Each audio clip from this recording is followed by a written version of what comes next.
नमस्कार। After corona की series में ये आज हमारी 9वीं कड़ी है।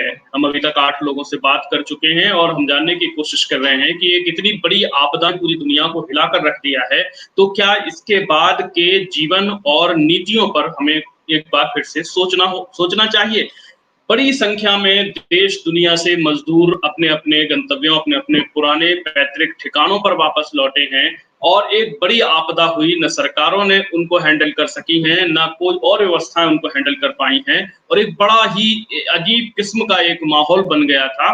क्या इसके बाद जो बड़ी संख्या में मज़दूर वापस लौटे हैं, क्या इनके नियमन की क्या नीति-रीति अपनाई जाए? क्या इनके नियमन को लेकर सिर्फ़ मनरेगा जैसी योजनाओं के ज़रिए ही सिर्फ़ हम इनको नियमित कर सकते हैं, इनको हम अपनी जगह पर रोक सकते हैं या कि हमें कोई एक समग्र नीति की आवश्यकता है? इस विषय पर हमारे साथ बात करने के लिए आज हैं सामाजिक चिंतक, वरिष्ठ पत्रकार राकेश मालवीय जी। राकेश जी, आपका बहुत-बहुत स्वागत है कार्यक्रम में।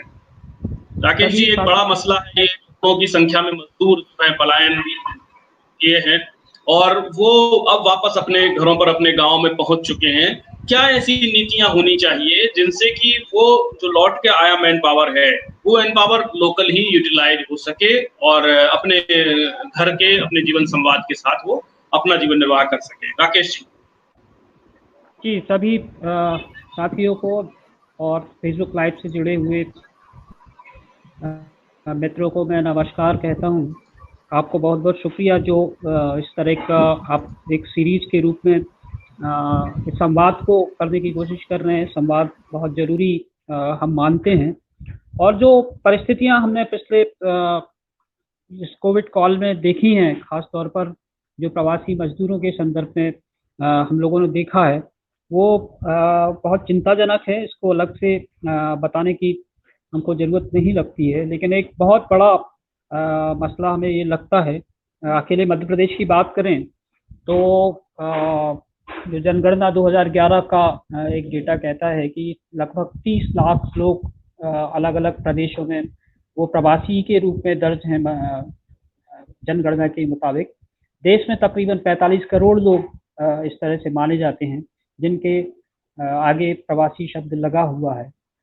तो एक बहुत बड़ा मामला है और 30 मई तक जो हम लोग अध्ययन कर पाए इसका, तो हमने देखा कि लगभग 10 लाख लोग अपने घरों को लौटे हैं और उसके बाद भी काफ़ी एक अरसा निकल गया। तो हम उम्मीद करते हैं कि लगभग 13-14 लाख लोग अकेले मध्य प्रदेश में अपने घरों को वापस आए हैं, अपने गाँव को वापस आए हैं और बहुत ऐसे अनुभव लेकर आए हैं आज़ाद हिंदुस्तान में, जिसको हम शायद याद नहीं करना चाहेंगे।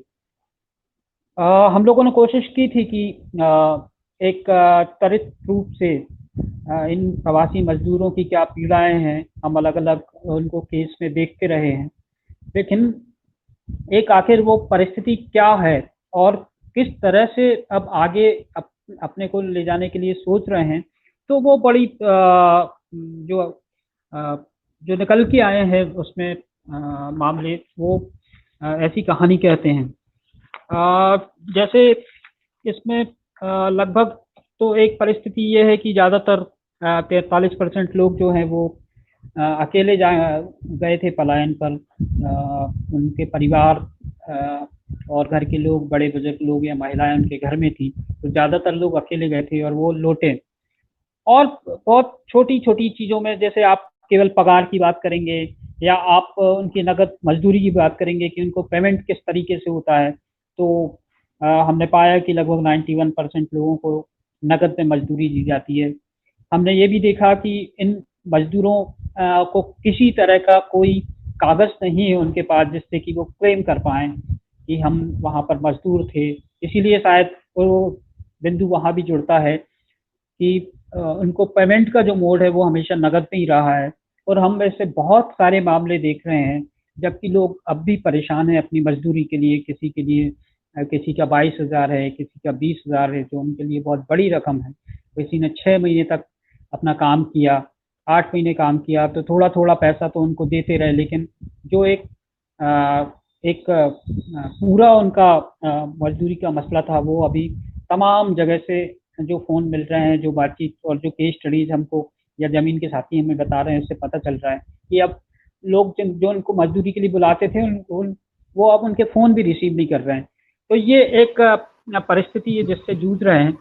दूसरी परिस्थिति हम कर्ज के रूप में अभी देख रहे हैं, जो गांव से लौटे हैं, वहां से मजदूरी नहीं मिली है उनको, वो बहुत सारी स्कीम से भी बाहर हैं। तो कोई 10,000 रुपये उधार लेके अपना घर चला रहा है, कोई गेहूं लेके अपना घर चला रहा है। तो इस तरह की अभी परिस्थितियां हैं। अब इसमें जो एक मोटे तौर पर निकल कर आता है कि क्या इस परिस्थिति में जिस तरह से शहरों ने मजदूरों को एक दर्द दिया है, या ऐसी परिस्थिति में जबकि वो एक शहर बनाते हैं और उनको उनके साथ में खड़े होना था, लेकिन जब वक्त आया तो शहर उनके साथ नहीं खड़ा हुआ और उनको इंतजार करते करते आखिर पैदल ही अपने घरों को वापस निकलना पड़ा। तो इसमें जो एक अध्ययन में हम लोग ने पता करने की कोशिश की, तो एक बड़ा लगभग 54% लोग तो बिल्कुल अभी ये कह रहे हैं कि हम अपने घरों को वापस नहीं, हम अपने शहरों को जो जहाँ पर काम कर रहे थे वहाँ पर नहीं जाना चाहते वो काम करने के लिए। अब यानी उनका जोर, उनको गांव की याद आई और वो अब गांव में ही अपना भविष्य देख रहे हैं। और लगभग 24% मजदूर जो हैं, प्रवासी मजदूर हैं, वो अभी किसी निर्णय पर नहीं पहुंचे हैं। ये एक अध्ययन हम लोगों ने तकरीबन 6 जिलों में करने की कोशिश की थी, उसकी फाइंडिंग्स के आधार पे। तो एक हम मान सकते हैं कि लगभग जो 70-75% जो मजदूर है वो अब गांव में ही रहना चाहता है। ये एक बड़ी श्रम शक्ति है। ये मध्य प्रदेश के ही आंकड़े हैं, लेकिन बाकी स्टेट में भी शायद और दूसरे लोग कर रहे होंगे। हमारी ताकत केवल कितनी थी कि हम मध्य प्रदेश में ही ये कर पाते। तो ये एक परिस्थिति जानने की कोशिश की है। अब जो अगला सवाल आता है कि क्या वो किस तरह से अपने गांव में आए हैं और प्रभावित हुए हैं, और यहाँ पर उनका किस तरह का सर्वाइवल चल रहा है, हम किस तरह से गांव में श्रम शक्ति को इस्तेमाल करने की कोशिश कर रहे हैं। तो इसमें एक मसला तो पहली मुझे ये लगता है कि शायद हमने इस पलायन को एक अपनी नीति मान के ही चला है। उस तरह से हमने इन चीज़ों को देखा नहीं है, उन परिस्थितियों को सुधारने की कोशिश नहीं की है। और यही वजह है कि हम लगातार केवल जब पलायन होता है तो उसको मान के ही चलते हैं। ये हर साल के ऐसे सीन होते हैं जब हमें दिखता है कि बड़ी संख्या में लोग जा रहे हैं, अपने घरों से जा रहे हैं, और पलायन की अपनी त्रासदी होती है। उसमें आप भले ही बच्चों की शिक्षा का मसला ले लीजिए, उनके घर के बुजुर्गों की देख रेख को लेकर ले लीजिए, घर में तो बहुत पलायन बहुत हद तक समाज को और उस परिवार को प्रभावित करता है, लेकिन हम उस पर ध्यान नहीं देते हैं। यही वजह है कि जो आंकड़े अब हमें दिखाई दे रहे हैं या जो तस्वीरें दिखाई दी वो बहुत गंभीर रूप से थी। तो अब इन परिस्थितियों को रोकने के लिए ठीक है कि हम नहीं कर पाए, और ये जो कोविड है वो हमें कम से कम इस चीज को विमर्श करने का एक टाइम दे रहा है कि हमारी लाइफ अब कोविड के बाद किस तरह से होगी, हम लोग क्या उसमें कर पाएंगे। तो मुझे सबसे पहले तो इसमें एक लगता है कि समुदाय को या समाज को जहाँ की है उसको अपने तरीके से उसके सिस्टम्स को लेकर, उसकी परंपराओं को लेकर, और जो हमारा एक ताना बाना था उसको लेकर समग्र रूप से सोचने की जरूरत है। और जो एक विकास की गैर बराबरी के सवाल रहे हैं, जो कि हम साफ तौर पर देखते हैं कि शहर में बिजली मिलेगी 24 घंटे लेकिन गांव में नहीं मिलेगी, शहर में शिक्षा ठीक मिलेगी लेकिन गांव में हम देखते हैं कि वो सारी जो शिक्षा की व्यवस्था है वो लगातार कमजोर हो, पहले नहीं थी। हम भी एक गांव से बिलोंग करते हैं, वरुण जी भी एक गांव से बिलोंग करते हैं, तो हमने देखा है कि हम उन्हीं व्यवस्थाओं के बीच में रहे हैं। लेकिन केवल हमारे जीवन का ये अनुभव है, हमारे एक हिस्से का है कि वो सब शिक्षा की व्यवस्थाएं हैं वो किस तरह से लगातार कमजोर होती गई हैं, और एक मानसिकता इस तरह की हो गई है कि हम बच्चों को, तो वो वजह कहीं ना कहीं उसके पीछे भी जो होती है कि हम शहर में जाएंगे वहाँ काम करेंगे तो हमारे बच्चे ज़्यादा अच्छे से पढ़ लिख जाएंगे। तो केवल काम मसला नहीं होता है, उस मसले के पीछे जो है उनके बच्चों की शिक्षा का सवाल भी होता है। इसी तरह से हम देखते हैं स्वास्थ्य की जो फैसिलिटीज़ हैं, जो हेल्थ केयर सिस्टम है, वो लगातार कमज़ोर होते गए हैं। दूर दराज में कोई इस तरह का अभी जबकि वो बहुत जरूरी है कि आप अपनी जो ग्रास रूट के इस तरह की चीजें हैं, स्वास्थ्य है, शिक्षा है, बिजली है, पानी को तो आज जो समाज है वो अपना कर लेता है, लेकिन ठीक है। तो इस तरह की आधारभूत चीजों को हमने गांव तक या जहां से ये लोग पलायन करते हैं वहां तक ले जाने की कोशिश नहीं की है। इसलिए जो ये जो मसला है पलायन का, वो लगातार हमको उसी तरह से मौजूद दिखता है सालों साल से, उस पर कोई काम करने की जरूरत नहीं हुई। तो इसमें तीसरा पक्ष और जो मनरेगा का है, जिसमें मैं थोड़ी देर बाद उस पर आना चाहूंगा। लेकिन ये जो आज जो सोचने की जरूरत है वो ये है कि हम प्राथमिकता में अपनी प्रायोरिटीज में, सरकार की प्रायोरिटीज में केवल रोजगार को नहीं, इन 3-4 और भी चीजों को देखें और उस पर काम करें, ताकि एक व्यक्ति का वहीं की वहीं पर वो अपना सरवाइव करने का सोचे और उसे किसी तरह का ये मन में फील ना हो कि वो अपने बच्चों के साथ में या अपने परिवार के और दूसरे सदस्यों के साथ में इनजस्टिस कर रहा है, या वो वैसी उनकी पालन नहीं कर पा रहा जैसा कि दूसरा समाज इसको करता है। तो ये एक चीज है। तो आज हमें इस बात की जरूरत है कि यदि वो व्यक्ति वहां पर रहना चाह रहा है, जो 70-75% लोग गांव में आज कर रहे हैं, हालांकि शहरों का भी इसमें सवाल जुड़ता है कि शहर के लोग जो जिस तरह से चलते थे, शहर चलाने के लिए एक श्रम चाहिए, लोग चाहिए, वो यदि नहीं आएंगे तो शहर का काम कैसे चलेगा। लेकिन ये चिंता वाली सवाल है। यदि हम शहर यदि ये उम्मीद कर रहा है तो शहर को फिर उसके साथ में खड़े भी होना चाहिए था शहर को। तो इसलिए इस वक्त में जब कोविड से हम उबर रहे होंगे तब हमें बहुत हिम्मत के साथ ये फैसला करना पड़ेगा। हमें इस बात को दोनों तरफ से सोचना पड़ेगा कि हम किस तरह से अपने आप को आगे ले जाने की कोशिश करेंगे। तो यदि हम ये मान के चलते हैं कि श्रम शक्ति का गांव में किस तरह से उपयोग हो, श्रम शक्ति का डेवलपमेंट में, तो हमें फिर थोड़ा सा गांधी की तरफ जाना पड़ेगा, थोड़ा सा देखना पड़ेगा। कुछ जगह पे एकदम से सब कुछ नहीं होगा, कुछ जगहों पे थोड़ा समझौता भी करना पड़ेगा। तो एक गांव में रहने की आखिर क्यों जरूरत है, या गांव और शहर की जो हम गैर बराबरी का मसला देखते हैं, जो एक बहुत बड़ी खाई के रूप में है और अब भी इस तरह की परिस्थितियां देखने को मिलती हैं, तो हमें एक मिनिमम उम्मीद इसलिए रखनी चाहिए। और यदि हम ये मान के चलते हैं कि गांव के में बेहतर तरीके से इस्तेमाल हो और अभी मौजूदा स्वरूप में एक बड़ी श्रम शक्ति गाँव के साथ में है, तो निश्चित रूप से हमें इस तरह से काम करना पड़ेगा कि उस श्रम शक्ति का गांव के डेवलपमेंट में, उस समाज के डेवलपमेंट में और उनके अपने आप के जो अभी मौजूदा सवाल हैं वहाँ पर वो ठीक से होगा। तो इसमें किस तरह की चीज़ें और आ सकती हैं, किस तरह से और हो सकती हैं, तो उसको थोड़ा सा देखने की और मैं कोशिश करूँगा, थोड़ा और उस पर बात रखने की कोशिश करूँगा।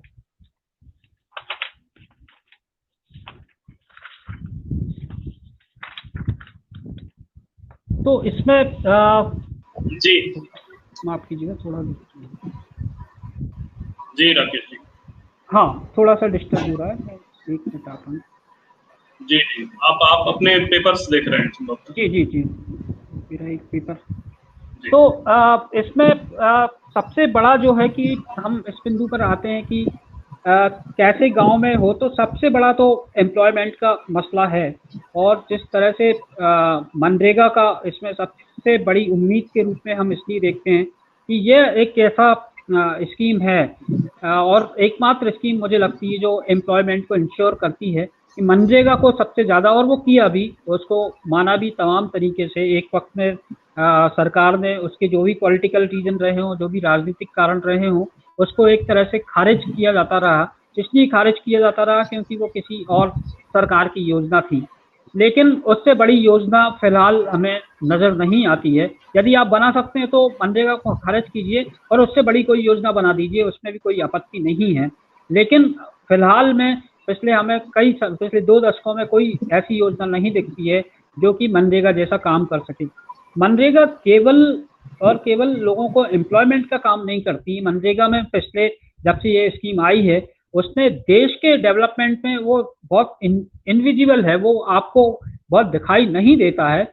लेकिन यदि आप मनरेगा की साइट पर उसके आंकड़ों को निकाल के देखेंगे तो आपको पता चलेगा कि पिछले 10-15 सालों में मनरेगा ने क्या कुछ किया है गांव के डेवलपमेंट में, गांव के इंफ्रास्ट्रक्चर में।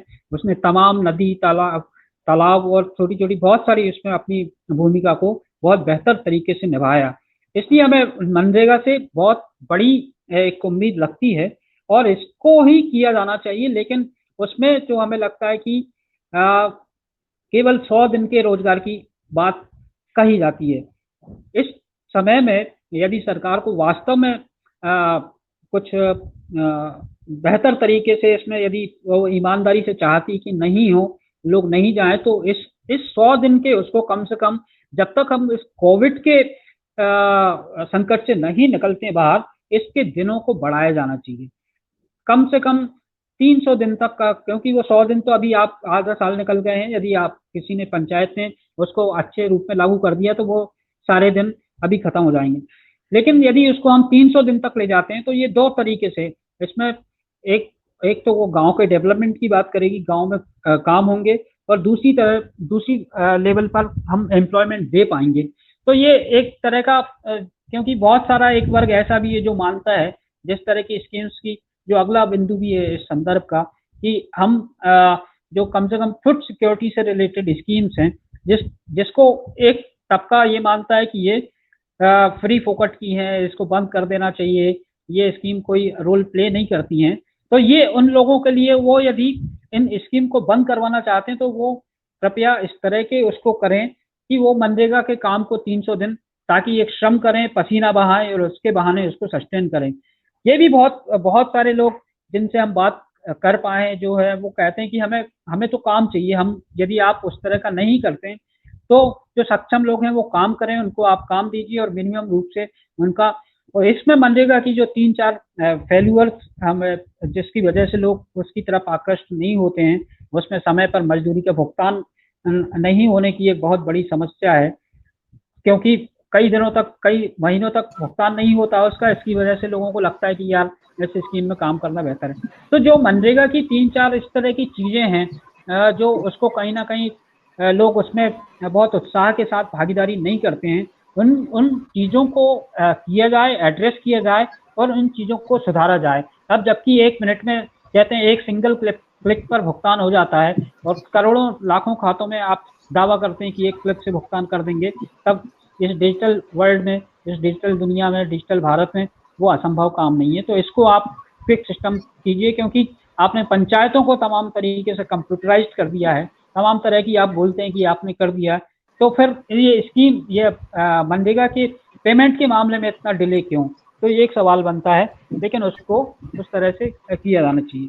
दूसरा जो गांव का सवाल है, क्योंकि उसको एड्रेस किए बिना शायद आप उस श्रम शक्ति को नहीं कर सकते हैं, तो एक भरोसे की जो बात है, इसलिए हम देखते हैं लक्षित सार्वजनिक वितरण प्रणाली में ने जो सहारा दिया है पिछले 3 महीनों में, जो लोगों को एक मतलब वो आप उस स्कीम्स को जब लोगों से बात करेंगे उसी लेवल पर आप समझ सकते हैं और जान सकते हैं बात करके कि ये जो योजनाएं हैं, इन्होंने हिंदुस्तान के अंदर, हिंदुस्तान के गरीब, आदिवासी और वंचित लोगों के अंदर, जिन लोगों का बिल्कुल भी सहारा नहीं था, उनके लिए किस तरह से ये स्कीम जो है वो एक वरदान की तरह साबित हुई है। और हमको इस बात का भी शुक्रिया अदा करना चाहिए कि हिंदुस्तान के अंदर डायरेक्ट बेनिफिट ट्रांसफर की जो स्कीम है, जो ये एक बड़ी डिबेट रही है कि खाने के बदले या जो राशन दिया उसके बदले आप कैश दे दीजिए, बहुत भला हो कि ये चीज अभी नहीं हो पाई, और इसके कारण ही जो लोगों का सर्वाइवल उसमें हुआ है, तो वो एक बहुत महत्वपूर्ण बिंदु है। और इस बिंदु को केवल जून तक नहीं, वो 3 महीने की व्यवस्था थी जिसमें सरकार ने कुछ एक्स्ट्रा राशन भी लोगों को मुहैया कराने की बात की, दाल मुहैया कराने की बात की, लेकिन अभी ये संकट टला नहीं है। तो आप मनरेगा को मजबूत कीजिए, और जून के बाद भी जो लोग छूट गए हैं, क्योंकि वो भी एक बड़ा विषय है, जो इस तरह के मजदूर हैं, इस तरह के जो प्रवासी मजदूर लौटे हुए हैं, वहां पर जो है वो कम से कम पीडीएस को आप उनके ऊपर जो थोड़ी शिथिलताएं भी की हैं कि आपका राशन कार्ड नहीं है, या आपने एक राशन कार्ड की बात की है, उसको थोड़ा तेजी से लागू कीजिए, ताकि वो एक तरह से वहाँ का उनका सर्वाइवल, जो खाने का संकट है उसके प्रति उनकी चिंता नहीं हो सके।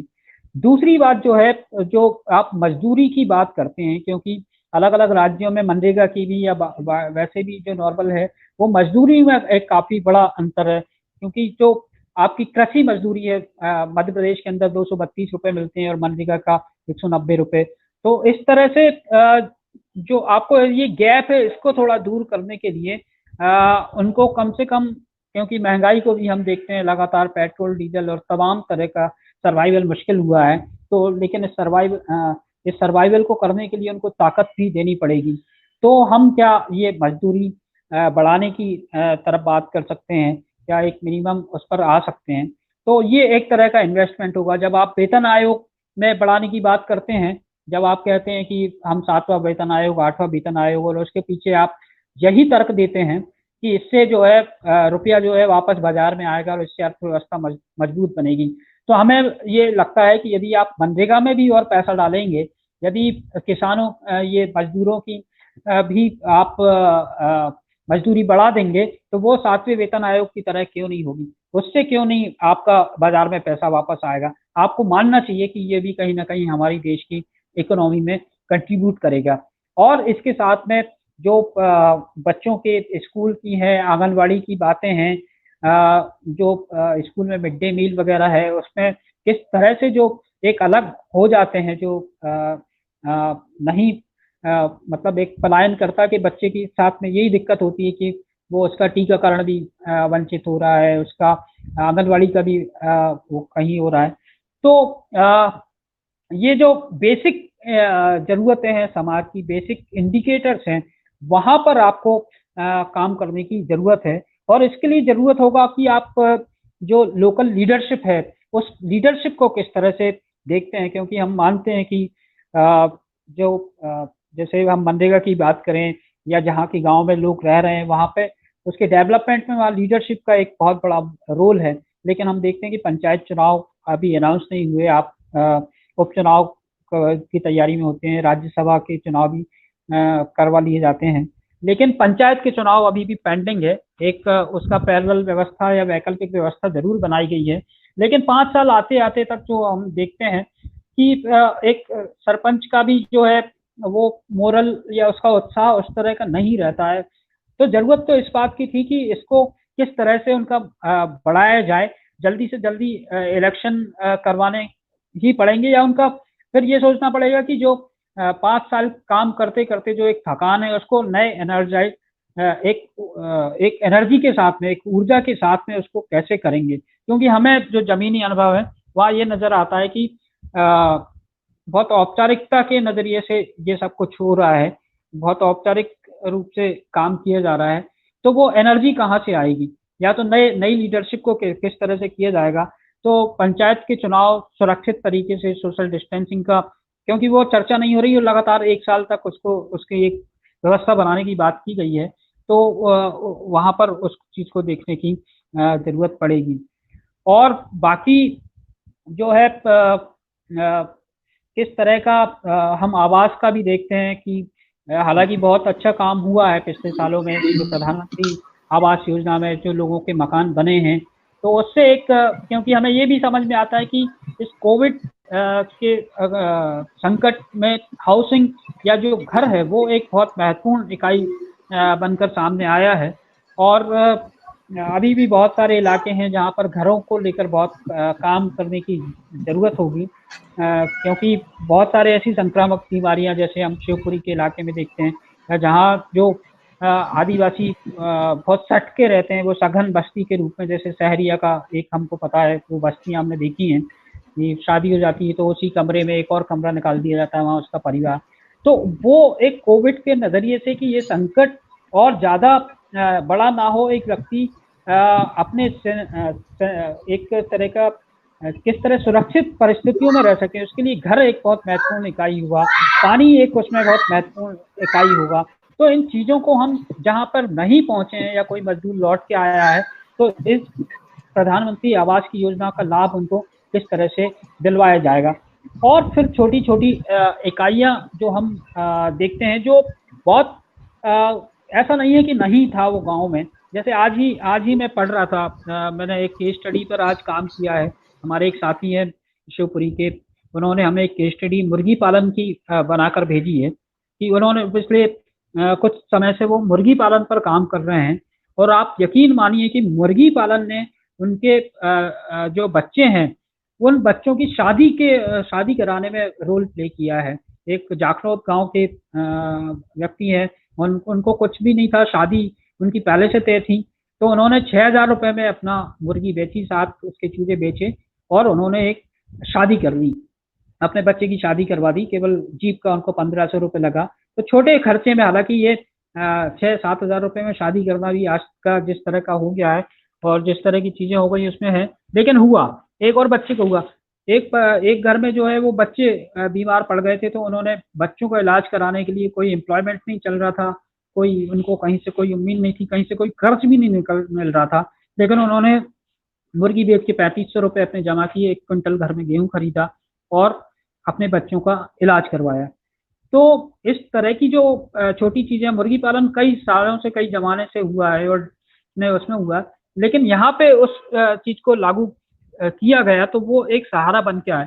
तो ये जो छोटी छोटी और बारीक चीजें हैं, जिनको आज यदि हम कहेंगे तो हो सकता है कि वो उनको सुन के कई लोगों को हंसी आए कि आज भी ये लोग मुर्गी पालन की बात करते हैं आज भी, लेकिन इस तरह की छोटी छोटी चीजें जो है, जो गांव को और एक समुदाय को मजबूत बनाने की बात करती है। तो हमारे बहुत सारे जमीनी साथियों ने ये काम किया कि किचन गार्डन उन घरों में बनाए हैं जहाँ की लोग रहते हैं, और वो जमीन खाली पड़ी थी लेकिन पानी का बंदोबस्त हुआ और उन्होंने अपना किचन किया।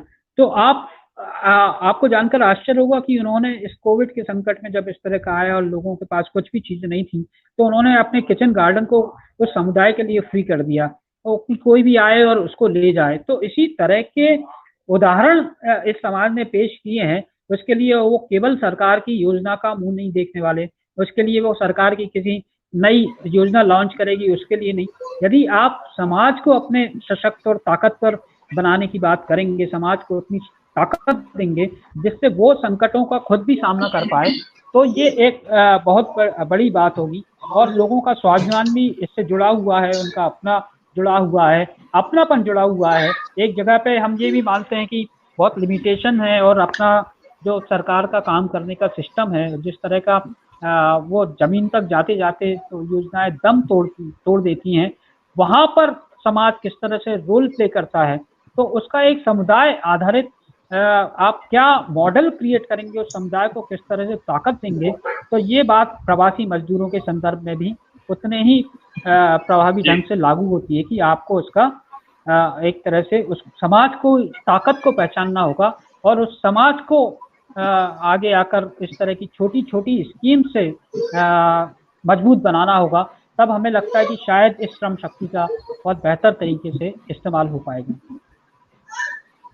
जी राकेश जी, बहुत अच्छी बात आपने बताई। ये पूरे जो पलायन हुआ इस दौरान में कुछ सामाजिक मसले भी उभर कर सामने आए हैं कि कुछ मजदूर अपने गांव पहुंचे तो वहां पर उनकी एक्सेप्टेबिलिटी के भी इश्यूज भी आए हैं। अभी हमने सिर्फ और सिर्फ उनके आर्थिक पक्ष पर बात की, हम थोड़े से सामाजिक पक्ष पर भी अंतिम 4 मिनट 3 मिनट में हम उस पर भी बात करना चाहेंगे। वो मसले हैं, लेकिन वो मसले मुझे लगता है कि एक संदर्भ को लेकर हैं कि गांव में लोग पहुंचे और फिर उनका एक कारण से इस तरह का सामना करना पड़ा कि उनका बहिष्कार कर दिया, या उनका बहिष्कार भी नहीं किया, उन्होंने एक डिस्टेंसिंग बना ली, उन्होंने अपने आप को थोड़ा सा दूर कर दिया। इन वजह से मतलब 1-2 जगह का जो मैंने अभी मैं जो केस स्टडी लिख रहा हूँ, जो नेटवर्क 18 के लिए भी मैं कर रहा हूँ, उसमें एक व्यक्ति ने यही कहा कि ऐसा व्यवहार हमारे पूरे जीवन में कभी नहीं हुआ जिस तरह का हमको। तो वो एक भावनात्मक पक्ष है जिसकी वजह से वो आए भी और वहां पे वो उम्मीद नहीं कर रहे थे कि हमें ऐसा करना पड़ेगा, लेकिन समुदाय की तरफ से भी, क्योंकि लोगों में भय था उस चीज का, उस बीमारी का, उस वायरस का कोई इलाज नहीं है, तो लोगों का एक भय का वातावरण है। लेकिन मुझे लगता है कि उसके अलावा यदि आप देखें तो ये जरूर कहा गया लोगों में कि देखिए मतलब गए थे वहां पर कमाने गए थे लेकिन अभी लौटे हैं, तो ये देखिए आ गए अपना गांव में। तो वो चूंकि वो नहीं गए, सामान्य और सी बात, मतलब ये सामान्य सी बात है, तो सामान्य सी चीज है ये। हाँ, तो उसका मेरे इनको ख्याल एड्रेस से ये करने की फिलहाल उसको जी जी मुझे जी नहीं लगता कि वो समय के साथ, जैसे अब हम देखेंगे कि एक माहौल बदल रहा है, अब लोगों को थोड़ा तरीका भी उसका दिखाई दे रहा है, और लोग अब धीरे धीरे उस डर से कम उभर रहे हैं, वो पालन कर रहे हैं चीज़ों का, डिस्टेंसिंग भी बना रहे हैं, लेकिन अब उनके मानस में उस तरह का डर कम है, या उतना नहीं है जितना कि पहले था। तो और जिस तरह का गांव ने किया भी है, क्योंकि गांव के काम नहीं रुके हैं, गांव ने एग्रीकल्चर, जो कृषि का काम था बिल्कुल वैसे ही होता रहा, और गांव वैसे भी थोड़ा सोशल डिस्टेंसिंग के, जिन्होंने गांव देखे हैं, जो गांव में रहे हैं, वो इस बात को समझ सकते हैं कि गांव में इस तरह की डिस्टेंसिंग का पहले से पालन होता रहा है। तो मेरे खुले ख्याल खुले से इंफ्रास्ट्रक्चर से। खुले जी हाँ खुले हैं, तो उसमें मुझे नहीं लगता कि शहरिया जैसी बस्ती, जहाँ की लोग बहुत घने तरीके से रहते हैं, कुछ कुछ इलाके ही हैं, बाकी तो मुझे लगता है कि गांव में इस तरह के बहिष्कार का मसला नहीं है, उसके बाद भी गांव एक दूसरे के साथ ये में खड़ा हुआ है। इग्नोरेबल नेग्लिजिबल है, इस चीज को हम जो है इग्नोर कर सकते हैं। राकेश जी, आपने जो मुख्य रूप से 4-5 पॉइंट पर बात करी, एक तो आपने ये बात करी कि ऐसी स्कीम्स, मनरेगा टाइप की स्कीम्स जो है ऐसे संकट में बहुत काम आई हैं। एक आपने बात की कि कुछ कुटीर उद्योग, कुछ लघु उद्योगों की आपने जोर दिया है कि मुर्गी पालन जैसे या एनिमल हस्बेंड्री जैसे कुछ प्रोग्राम्स, छोटे छोटे प्रोग्राम्स, आखिरकार बहुत छोटे स्तर पर, लेकिन काम वो आए हैं इस संकट के दौर में। कुछ आपने बात की कि जो हेल्थ का इंफ्रास्ट्रक्चर है उसको और बेहतर करने की बात आपने की कि हेल्थ का इंफ्रास्ट्रक्चर भी ऐसा हो जाए कि गांव-गांव तक कम से कम मूलभूत जो प्राथमिक स्वास्थ्य है वो मिल जाए, लोगों को घर के अपने आसपास भोजन की व्यवस्था हो जाए, स्वास्थ्य की व्यवस्था हो जाए, उनके एजुकेशन की व्यवस्था हो जाए, तो वो इतनी दूर नहीं आएंगे। लेकिन संकट ये है कि जो शहरों में बड़ी अधोसंरचना हमने तैयार कर रखी है, वो इनसे ही चलती है। उसका क्या? इसको ऐसे नहीं छोड़ा जा सकता कि अब शहर के लोग देखेंगे कैसे काम चलता है, क्योंकि ये तो समानांतर उसी तरह का भेदभाव हुआ जैसा शहरों के लोगों ने गांव के लोगों के लिए किया, मजदूरों के लिए बाकी लोगों ने। इसका जवाब इस तरह से नहीं दिया जा सकता। इसका कैसे व्यवस्था बिठाएगी सरकार? क्या आपके पास पॉलिसी होनी चाहिए कि आप जो है शहर के जो रोजगार धंधे हैं, जो कामकाज हैं, वो भी प्रभावित ना हो, वो भी भारत के नागरिक हैं, वो भी कोई पूंजीवाद के बुर्जुआ नहीं है। ये सही बात है, लेकिन उसके लिए जैसे मैं शुरू में बोल रहा था कि ये जरूर भेदभाव का, कि आप एक चीज़ को नहीं छोड़ सकते, उस बात से मैं भी एग्री करता हूँ, क्योंकि लोगों के बिना तो एक शहर नहीं चल सकता है, और जो लोग वास्तव में शहर चलाने वाले हैं, यदि आप एक दिन के लिए भी उनकी हड़ताल करवा दें या उनको बात कर दें, तो शहर बिल्कुल ठप पड़ जाएगा, आपके मॉल बंद हो जाएंगे। घर में हम संकट देखते ही हैं, जो शहरी एक संकट है, जिस तरह से लोगों ने 2-3 महीने में जो घर में हमारी बहन जी काम करने आती हैं, उनकी कमी को महसूस किया है, और उसको किस तरह से, तो ये हम लेकिन इसको हम उस तरह के सम्मान में क्यों नहीं देते हैं, उस तरह का हम क्या इस संकट में हम वो भरोसा क्यों नहीं दिला पाए हैं। तो ये एक सोचने का सवाल होगा, और यही जो चीज़ें हैं, जो हमने कहा कि आप उस बराबरी को, शहर के अंदर भी कई सारे शहर हैं, शहर के अंदर भी जो गांव में लोग संकट झेलते हैं, तो जो शहर की बस्तियां जहां इस तरह के लोग होते हैं, वहां पर हम देखते हैं कि हम उन चीज़ों को नहीं जुटा पाते हैं, तो उसके भी अपने एक जिम्मेदार कारण हैं। तो मुझे लगता है कि इस सवाल का मेरे पास भी अभी बहुत एक ठोस जवाब नहीं है, वास्तव में मैं इस बात को स्वीकार करता हूँ, लेकिन जो हमने परिस्थितियां देखी हैं, जो लोगों के साथ में व्यवहार हुआ है, उसको देखते हुए हमें लगता है कि शायद अभी लोगों को गांव के स्तर पर, गांव में वहाँ पर एक ज़्यादा चीज़ों को मजबूत करने की ज़रूरत होगी, ताकि उनका एक जो अभी का संकट दिख रहा है वो तो हल हो।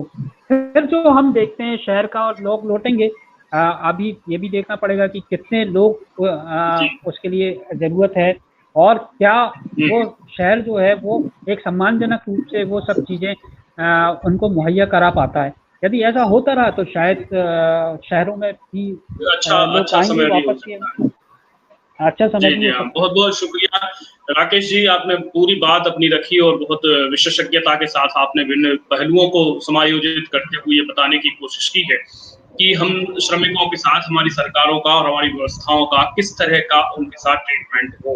कल हम हमारे साथ होंगे, अभी हाल ही में बहुत चर्चित फिल्म चल रही है चमन बहार, जो नेटफ्लिक्स पर बड़ी अच्छी सुर्खियां बटोर रही है और एक छोटे कस्बे से उठा करके कहानी और उसके मनोविज्ञान को समझाने की कोशिश की है। उसके डायरेक्टर अपूर्व धर बड़गैया हमारे साथ होंगे ठीक 2 बजे कल 25 जून गुरुवार दोपहर 2 बजे। राकेश जी, आपका बहुत-बहुत शुक्रिया। Thank you very much. आपका भी बहुत बहुत शुक्रिया और सभी लोगों का जिन लोगों ने इसको सुना, बहुत शुक्रिया। धन्यवाद।